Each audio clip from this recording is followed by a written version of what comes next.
Warga desa Sumbersari Jembrana dihebohkan dengan penemuan limbah bahan berbahaya beracun atau B3. Limbah tersebut ditemukan di pinggir jalan Denpasar Gilimanuk.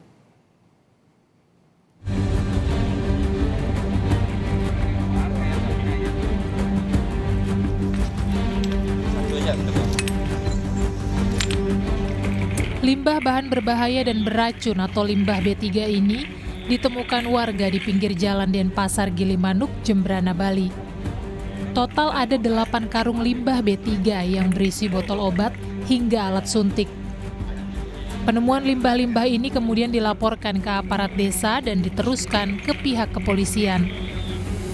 Dari penyelidikan polisi dan petugas Dinas Peternakan dan Kesehatan Hewan, dipastikan limbah B3 ini adalah obat untuk ternak. Selain dapat mencemari lingkungan, limbah B3 ini bisa menularkan virus baru bagi ternak di sekitar lokasi pembuangan.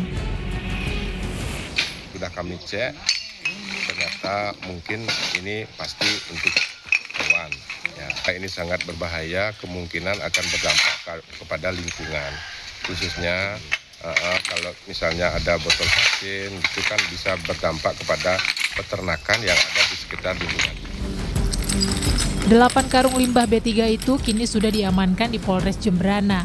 Dan hingga kini, polisi masih melakukan penyelidikan guna mengetahui pihak yang bertanggung jawab atas limbah berbahaya tersebut.